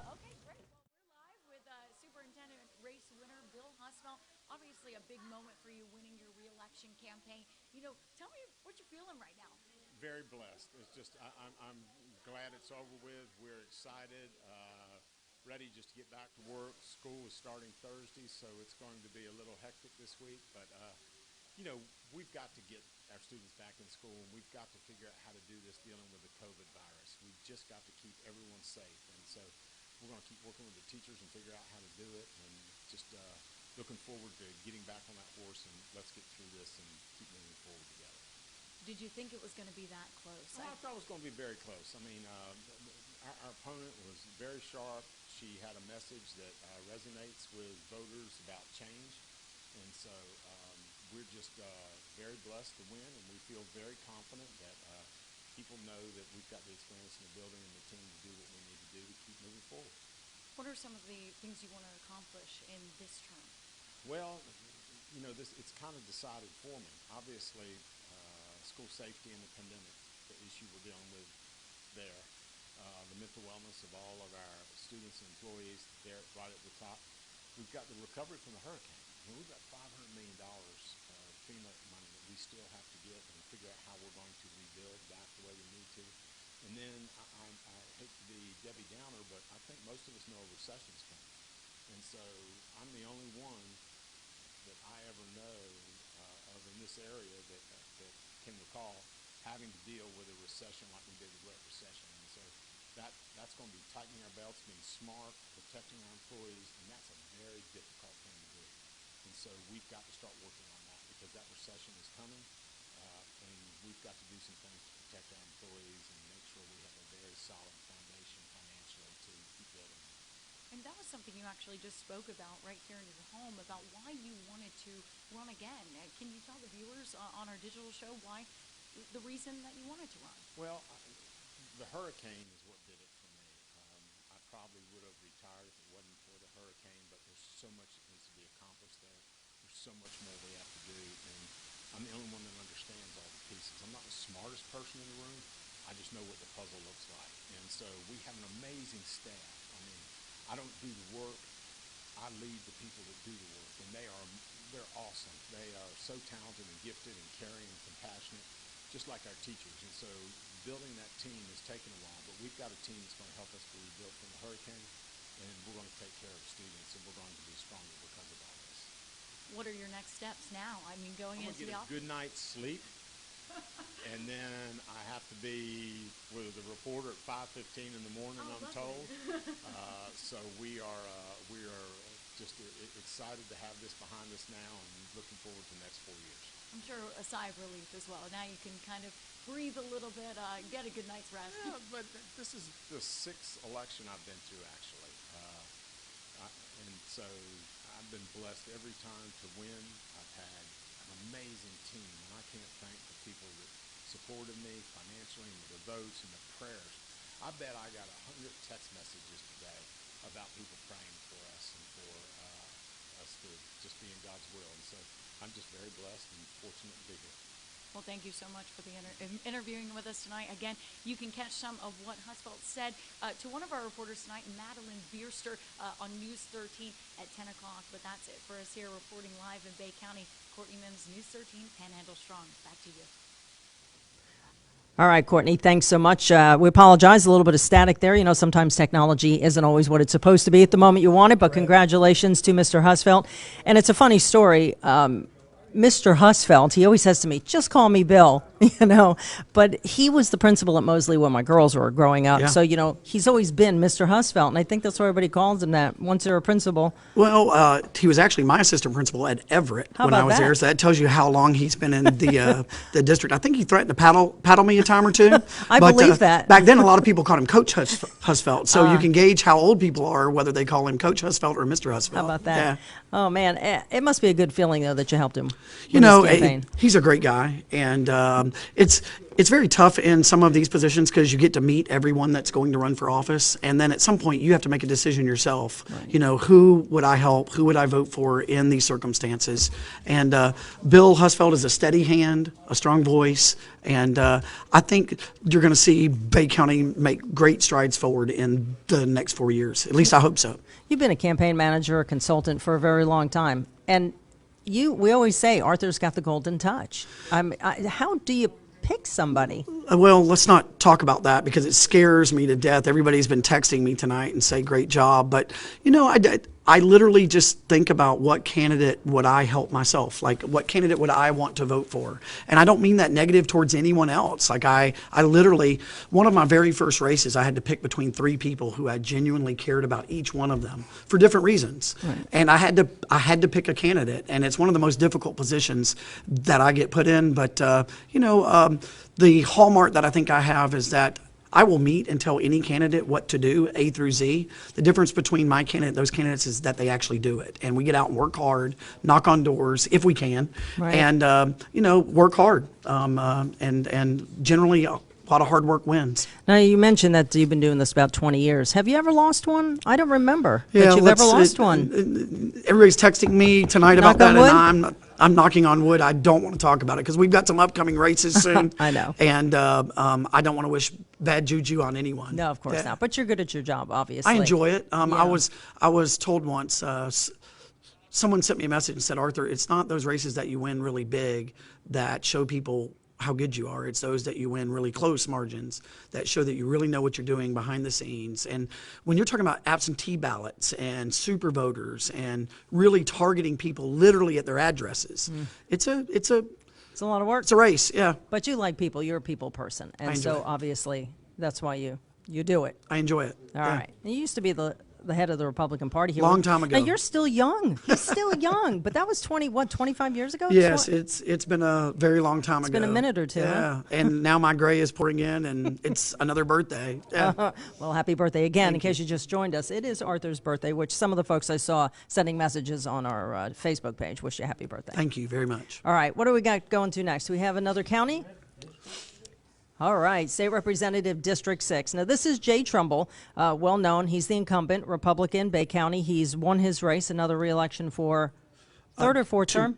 This is every 2 years. His fourth term. Fourth term. And he is actually turned out after this race. Right, because in Florida we have term limits on the state level. Exactly. Steve Linney, newcomer to the political scene, making a good showing, but it's hard to beat Jay Trumbull, I think. Well, Jay, at 25 years old, he won a 4-person primary here in Bay County. And Bay County gave a young man an opportunity.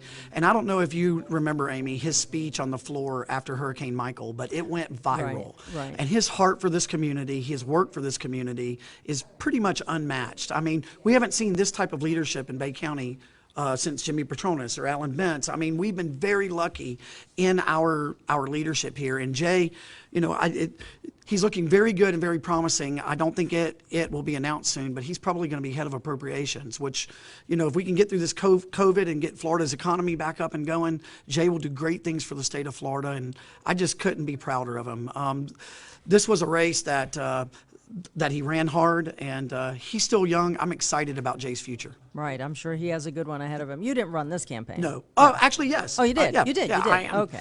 working on Jay's campaign. Okay. It isn't over yet. No. We actually have a Democrat in the race, and that will Right, go on and until November. In November, Right. okay. All right, what else we got coming up next? State Senator District 3, Marva Preston with a clear-cut win, it looks like, even though it's just starting, 75% to Ben Harborough's 25%. This is District 3, State Senate race. Up next, Representative in Congress, District 1, the Republican primary. Of course, Matt Gaetz is a well-known name across the Panhandle. He's been in Congress. First he was in Tallahassee. Now he's in Washington, 83% tonight.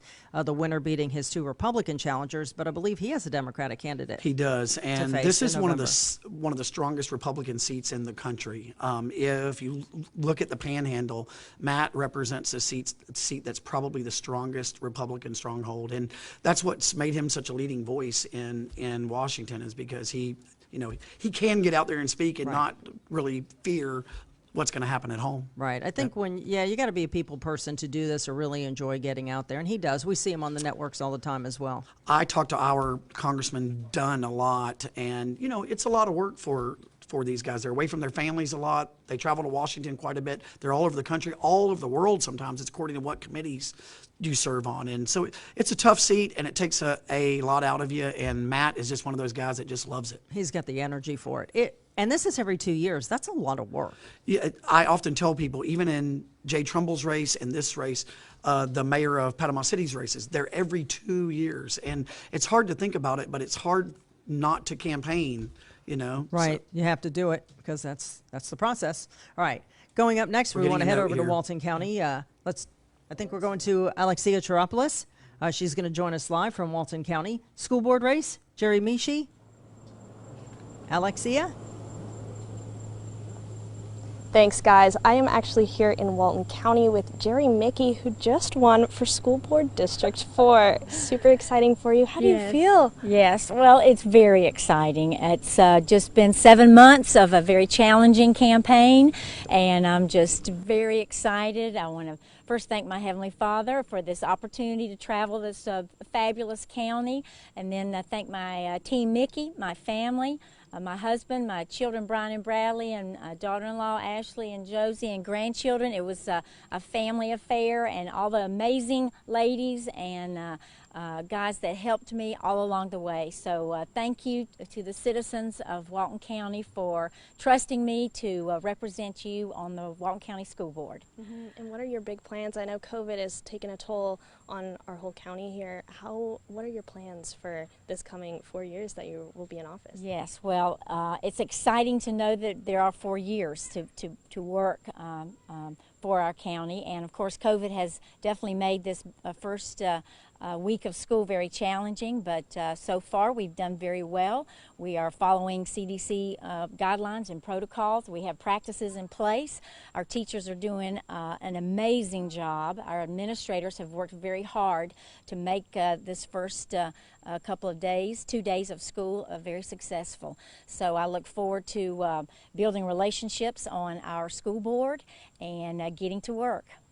Absolutely. Well, thank you so much, Jerry, and we'll send it right back to you guys. Thank you. And Panhandle strong. Thank you, Alexia, and congratulations again. We're going to take a look at some more of the Walton County races over there. Let's see who's winning and who isn't. 92% of the precincts reporting in. Let's see, Walton County property appraiser, Gary Greger, 52%. This is kind of close, Arthur. Sandra Carter, 48%. 2 Republicans. A lot of Republicans across the Panhandle. Not all, but we do see a lot of this. Well, and you've seen it grow exponentially over the last 10 years. So from Bay County, even Jackson County, those are a lot of what are called blue dog Democrats, and a lot of them now are switching to Republicans. So from Jackson County all the way over to Escambia County, it's really grown a lot, which is why in the presidential year we've started seeing so many presidential visits, is because I know the voters are here. It pushes Florida over. Yeah, it's great. All right, let's check the next race. Josh? Also in Walton County tonight, Walton County Commissioner District 1, William McCormick, 40%. This is tight. Lisa Johnson, 40% as well, and Philip Cryer with 20%. So we'll have to see how that pans out. I'm guessing that might be another recount? If it's within 0.5%, yes. It looks like there's about 92% of those votes in, and it looks like that third person in there really holds all of those votes. So it'll be interesting to see how this one turns out. Remember, none of these elections will be certified for a couple of days, so you still have to look at all the tallies, all the provisional ballots. Provisional ballots are those that might be sent in that might have something wrong with the ballot, and then the canvassing board actually will look at them and make the decision about that ballot.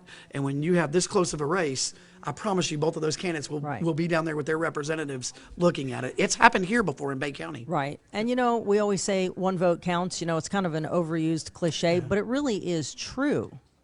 Because when you get a close race like this, that's happened in our school board in the past by a couple of votes. Wasn't it with Pat Sabiston? Pat Sabiston and Ron Danzy's race was decided by 1 vote. Right. Several races have been decided by 7. The Panama City mayor's race was decided by 7 one time, and the Panama City Beach mayor's race was decided by 7 votes one time. And when that happens, you think, I could have knocked on one more neighborhood, one more set of calls, those types of things. Right. All right, next up, Walton County Commissioner District 3, Mike Barker looks like the projected winner with 54% to Teddy Stewart's 46%. That is 100% reporting. Also in Walton County School Board District 4 that we just interviewed, Jerry Mishi up against Marcia Weingarner with 57% to Miss Jerry. So we congratulate her tonight, the unofficial winner. Walton County Commissioner District 5, Tony Anderson pulling in 53% of the vote right now. Debbie Hurd, 31%. Vanessa Goodson with 15%. 3 Republicans there. All right, and that's all we have for Walton County right now. All right.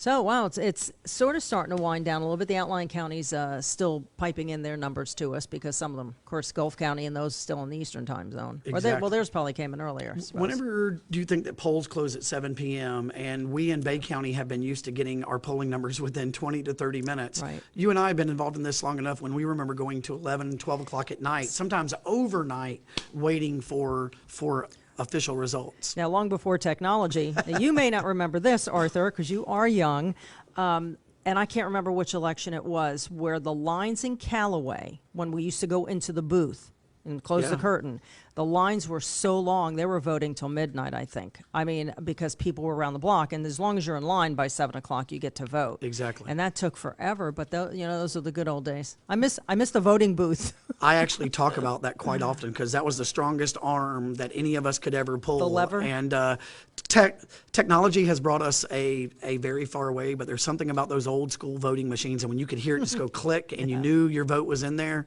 it was kind of cool. Yeah, there's such a big debate about the absentee ballots or the mail-in ballots. How do you feel about that? Well, Listen, I've heard the national arguments about absentee ballots and those types of things. In Florida, absentee ballots have become a pretty commonplace. And for military votes in times like this, like COVID and things, like it works really well. Locally, Mark Anderson's office does an amazing job on verifying signatures, making sure that people who should not vote aren't voting, those types of things. So it's a pretty safe process here. The real thing you have to worry about is getting them out in time and getting them back in time. Right. And with mail going from here to Pensacola and back, you've got to make sure that you can get it in. Right. I know everybody worries about what we call now snail mail. Yeah. Because it takes a few more days to get things. This was long before the election. It's been happening. So most of our supervisor of elections office now have a way where you can go in and check and make sure that your absentee ballot was received, and then you can actually check and make sure it was counted. So interesting. Technology, barcodes, all of those types of things really help. Right, but I think the postal director for the United States said today they weren't going to stop anything because they were starting to pull mailboxes away and stuff. So that should be good to go for the next election, which is less than 3 months away. All right, do we have any other counties that we can pull up full screens there, Josh, and show election results? Talking to my director, Josh. He's doing all the punching behind the scenes, making us look good tonight. Calhoun County Commissioner District 1, this is Bluntstown, but it is Calhoun County. The race, Republican primary, looks like Marion Brown, 64%, Amanda Reason with 36%. Now, Calhoun County Sheriff, now Glenn Kimbrell is the incumbent up there. Sheriff, right. And that's close, but he still looks like he's pulling it out on the Democratic ticket versus Adam Terry, his challenger, with 48%. And now moving on to Washington County. All right, moving on to Washington County. Let's check it out up there. Washington County Clerk of Court, Laura Bell with 70%, Stephanie Blankenship with 30%. So it looks like a congratulations unofficial winner to Miss Bell tonight, who I believe is the incumbent up there. The name's familiar to me. Yeah, it is. Washington County Commissioner District 1, Alan Bush, 55%, Travis Hall with 45% of the vote. Washington County Commissioner District 5, Steve Joyner, taking the win there, 67% over Lynn Gothard, who brought in 33% of the vote. Washington County Supervisor of Elections, Carol Rudd, looks like she's winning tonight, 64%. Corey Odom, 29%, and Christopher Hyatt with 8% of the vote. That's 100% precincts up in Washington County tonight. The school board up in Washington County, Lou Cleveland is the projected winner with 66% of the vote over Jerry Harrell, who had brought in 34%. Washington County Superintendent of Schools, Joseph Taylor, who is the incumbent with 57%, and his challenger, Martha Compton, also a local educator, 43% of the vote up there. And next up is Holmes County. All right, let's move to Holmes County. Let's see. Clerk of Court, Sam Bailey, 42%, Marcia Sherus, 30%, Jenna Gilmore, 24%, and Stephen Harrington with 4%. But this looks like it's not 100%, obviously. They're still coming in. So we'll see how that turns out a little bit later in the evening. That's a large field of candidates, too. That is a lot. Yeah. Holmes Property Appraiser, Brian Bell, 62%, Mike Moore with 38%. Holmes County Tax Collector, Harry Bell, 55%, Donna Burrows, 30%, Jackie Faircloth with 15%. Again, these are no projected winner at the moment. Now, the superintendent of schools up here, Buddy Brown, is bringing in 78%. I believe, I'm going to check my notes, I believe Terry Mears is the incumbent. And so that's interesting that turned out like that. I'm going to check my notes, Arthur. I do not know that one right off the top of my head. I'm sorry. I think I left and it you're on. Probably right. If I was a betting man, I would bet on you on this one. All right, let's go on to the next one, but this is just getting started as well. Sure it is. Holmes County School Board, Wilbur Baker with 60% of the vote, Debbie Colmetz with 40%. Holmes County Commissioner District 1, Jeff Good, 57%, Bobby Sasnet, 34%, and Ralph Minger with 9%. A lot of races up this go-around on the local level. I guess the presidential year you tend to see absolutely 3 instead of 2 races. Well, right, on the county commission seats, sometimes you'll have 3 up, and then other times you'll have 2. Same thing on the school board races. Right. Yeah. Okay. Holmes County Commissioner District 2, we got Philip Music, 35%, Jason Pugh with 34%, and Aubrey Serpis with 32%. So that's pretty close right now. You also have most of your constitutionals, the sheriffs, clerk of courts, those types of things, all in a presidential election. Yes, ma'am. Holmes County Commissioner District 5, Clint Erickson with 56%, Ron Monk with 44%. Holmes County Supervisor of Elections, Teresa Meadows with 55%, Tammy Harrison 26%, and Hannah Benton with 19% so far tonight. Do you ever consult out of Bay County? I've been asked to on a couple of races. Generally, I don't, mainly because I love where I live. I have met with other candidates in other counties and just said A, B, C, D. You know, here's what you do, and lay out a timeline. But I really love where I live. I love our community, and I like running races here. What high school did you graduate? I went to Rutherford and then finished out at A.D. Harris. Oh, you did? Yeah. Okay. I guess I should have known that. I guess I was thinking Rutherford. I was from the Lower East Side over there, I call it. I love my hometown of Millville, Springfield, the east side of town over there. There you go. Yeah. All right, up next. We can run back. You want to go back through Bay County? In case you missed it, I'm guessing a lot of people who are interested were paying attention maybe a little bit earlier, but Sure. you never know. We are live. We are broadcasting from our newsroom tonight, 13 Now. We hope you are following along. We appreciate everybody who's tuning in on Facebook and mypanhandle.com and the MyPanhandle mobile app. There's a lot of social media going on these days. There is, and I commend you guys. Y'all have done a great job on making sure that you kind of have this process interactive, and I think the voters like it. I've been getting a lot of text messages on my phone. good. A lot of people at home are watching it. Well, good. You got some friends out there. Well, and some not so friends, but it's okay. They It's all text right. you too? Yes, yes. Some of them do sometimes, yeah. That's funny. All right. Of course, Bill Husfeldt keeping his seat for a fourth term. Yes. Right, yep. And it's the first time in Bay County history. Right. Yeah. And him and Mr. McAllister both had 2 terms, and that was historic for Mr. McAllister back in the day. Mhm. And we thought there was one back in maybe the 50s or 60s where there was a second term. I think Mr. Bollinger served 2 terms. I think Pete Holman served that's the a couple one. of terms. Yeah. Yeah. How about that? All right, but this is a You're first. asking me to reach way back. I know, now, right? I know. Me too. Me too. I remember all those people, but Right. how long they stayed in office, I can't remember. All right, next up for Bay County, another race, Josh. Results? While he's doing that, we are final in all counties but Holmes and Okaloosa at this point. We're final in all counties except Holmes and Okaloosa, Which we're still finishing up on. which we're still finishing up on. And of course, if you go back to the big screen TV and you're watching on broadcast, we'll continue to crawl those across the bottom of the screen. And we'll have a total recap on News 13 at 10. So, of course, if you have to walk away from this, we invite you to join us then. Jerry Register retaining his seat as a Bay District School Board member for District 1.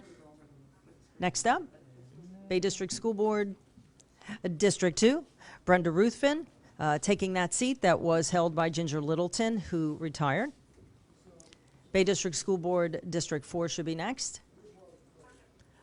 And it looks like Coach Chester, Winston Chester, beating out Tom Hedges to take over the seat that Todd Neves.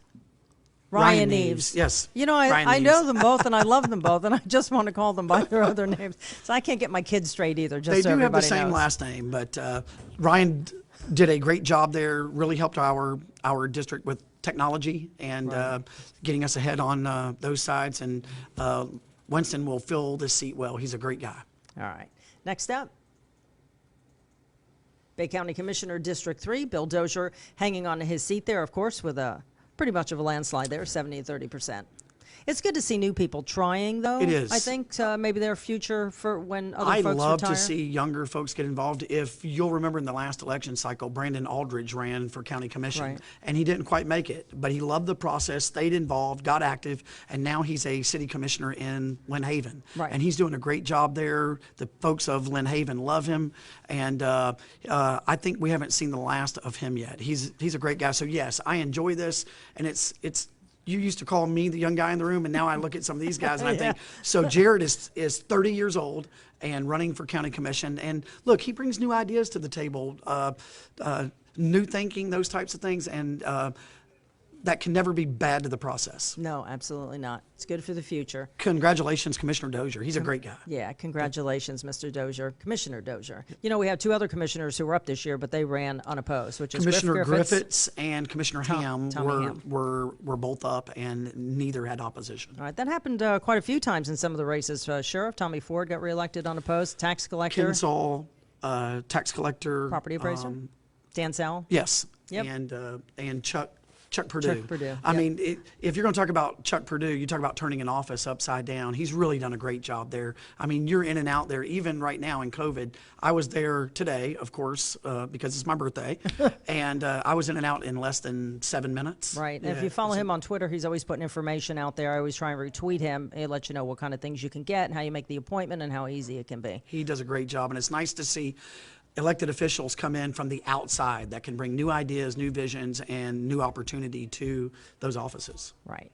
All right, we're coming up. We're closing in. We're going to be here till 9 o'clock so that we can get ready for News 13 at 10. But our own Courtney Mims is joining us now. You were out there chasing the candidates. Yeah, I know. We were running around. How was it? Quite a bit tonight. It was fun. It was definitely a fun time. I mean, it's hard to track down all of the candidates. We have so many people running and so many different races. So obviously, lots of fun. Definitely a good time tonight. Nice to go chat with Bill Husfeld. I know we had some technical difficulties on our live stream, and you couldn't really hear what he was saying, but he had a lot of great things to say after winning, and his whole family was there. Grandkids, he has 10 and one on the way. So Where was he? He was at the Nelson He building. was at No, he was at his house. He was at his house. So, Okay. yeah, it was nice to see the whole The whole clan, family? the Yeah. Husfeld clan. I mean, it is a big. They actually do have a clan, and a lot of them weren't there tonight, but and that's what he was saying. But it still felt like it was a big. Sure, There sure. was quite a lot of family there. He said it was nice to be surrounded by family. It is. And of course, it's important to have your family because you have got to have their support to pull off something like this just to get involved in a race for the first time, much less for the fourth. So a little behind the scenes, one of my very first conversations after speaking with the candidate is speaking with the candidate's family. And just making sure that everybody knows what to expect in this process. And in the age of technology, there are those out there who will say things and do things, and so everybody in the family has to be prepared for those things. I mean, you guys face it. I know about emails you guys get behind the scenes and those types of things. People can be brutal. Yes. And so you've got to prepare the entire family for that and to be ready. And it's a team effort because win or lose, your family is still going to be there with you. Well, that was one of the things Husfeld said. If you guys didn't catch it again, I know we were having some technical difficulties. He said, he needed the support. He was like, I couldn't have done this without the support. He said he got about 100 text messages, and he wasn't lying. His phone was buzzing the whole time I was interviewing him. He said he got about 100 text messages today saying, we're just praying for you. We're praying for you to get through this process no matter what happens. We're just praying for you. And I think that's, like you said, support Means is a lot. everything. I think at the end of the day in this race, Bay County can be proud the entire way around. We had two good candidates, two great people. They fought a good race, and at the end of the day, you have a winner. And just like I said earlier, if you won, don't brag. If you lost, don't whine. Let's move together. Let's all row together, and let's try to make this the best school district that we can possibly have. Now, the composition of the school board is going to change, though, too, because we, too, have two brand new faces on there that are relatively, I hate to say unknown, because I know there are a lot of students and parents who know them, but their name recognition isn't quite as popular yet, but it will be probably in a few years. And all of them are long-term educators. Right. So makes a difference. Personally, I would love to see some more business people get involved in the school district. A lot of times, for me personally, I get kind of aggravated with it because the school district is the largest budget in our county, and it's the largest number of facilities. It's the largest number of employees, and sometimes we take those seats as little races, and they're really not. It means a lot to our community. Not to mention that it affects our children. Sometimes you don't think about that. Somebody with a financial or business background, you always think it should be an educator, but not necessarily. And you've got a pretty good mix right now. You've got Steve Moss on, who's a financial planner. You've got Pam Chapman, who has a degree in business and finance. And you have educators. And so I think having that good mix there is good, and it provides the superintendent the knowledge base that he can have from his board. And to go off of something else Husfeld said tonight, he really, really needs that this year. Obviously, we're dealing with COVID and all the fallout of that, right? He expects maybe another recession. That was what he is expecting to deal with in this term. So that's something that could very well need a few financial minds on the school board, especially when you're dealing with something like that. Well, the school board is directly funded by our ad valorem taxes. So if you look at a downturn in the economy and housing and those types of things, and just in our community after Hurricane Michael, we've seen a downtick in that. And so our county commissioners, our school board, even local city elected officials have to watch that very closely. And that's why the census this year for us, Robert Carroll is going to love that I'm saying this, but the census is so very important to us, because if you don't fill out that census and let the federal government know how many people are still here, we could lose a lot of money. I'm a little surprised that it was like 44% of Bay Countyans filled it out. I don't know why. I mean, it took us all of 10 minutes to fill it out. And less than that, maybe. Some people just don't go through the process, or they're afraid of being tracked, or those types of things. But this is how communities all across our country get their funding. Right. So if we can pause for just a moment, if you haven't filled out the census report yet, please do, because it really does affect our community in a good way. We get our transportation dollars that way. A lot of federal government money we get from that. And without getting into conspiracy theory, they already know where you live. Just saying, they've already got your information. They're just trying to make sure you still live in the house you're in, and how many people are, more children have been born, et cetera, et cetera. So get more money for our county, and if you get a chance, fill out the census, because you can do it online. If you've lost the thing that came in the mail, you can still do it. And so just a little PSA. All right, do we have any more results we'd like to go to at the moment, Josh? We have about 10 minutes left before we start to get ready for News 13 at 10. So we've covered all the races. Mention something, if I don't know if you guys mentioned it earlier, but when I was at the Supervisor of Elections office here in Bay County, I was surprised it was so calm. Really, for a year, election year during COVID. You would think it would be a lot more hectic, a lot more crazy. So kudos to everyone there for handling it. I mean, you would think that things would be crazy, people running around, but no. Mark Anderson's got it pretty wrapped up. Most people don't know this, but Mark Anderson is a former Navy SEAL. Yes. And, Well, and he runs that office like a ship. He's got a great team. Nina and their team really run that office and do a great job. And Mark is actually an example to the entire state. The Secretary of State uses our office as an example of how things are handled there. So a lot of times it's organized chaos because there's a lot going on. But I can tell you what, we will never be able to sit here at night and question the integrity of our local election, because Mark Anderson does a great job in making sure that every vote that comes through that office counts, and that it runs through, and we as a community should be very proud of him. Mark Anderson with an E. And With I believe he was reelected unopposed, right? Yes, he this was. Year? Yeah, he was. Okay. Yeah, that would be tough to have to try, and I know he's done it, run your campaign while you're running the office, but it's just a thing. That's how it works in Florida. I've had people call over the years, and I look at them and say, you're not going to beat Mark Anderson, so just wait it out. If you're young enough, just wait it out. He does it. Listen, he just does a great job. And just like I was talking about Chuck Perdue, we can be very proud of a lot of our elected officials here in this community. Our sheriff, most people don't know, has a degree in finance. That's one of our largest budgets in the county. So when you think about the people that we actually have running the behind the scenes, as a community, we should be very proud. Yeah, we're very blessed. All right. What you trying to tell me there, Brady? Results one more time? Let's run through them again, just in case you missed it. Bay District Superintendent of Schools, as you know, Bill Husfeldt, seeking and winning re-election this year. Bay District School Board District 1, Jerry Register, hanging on to his seat. He will stay in office for another 4 years. Congratulations. Bay District School Board District 2, Brenda Ruthven, with 63%. She will replace Ginger Littleton, who retired. Bay District School Board District 4, Winston Chester, taking the seat being vacated by Ryan Neves. Ryan Neves. All right, next up.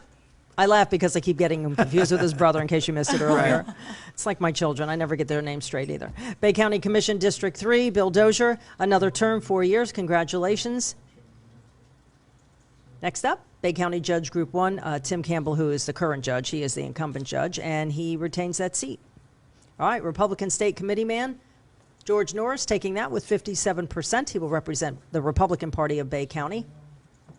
And the Republican State, Committee let's woman. go, we're looking for the committee woman. One more button.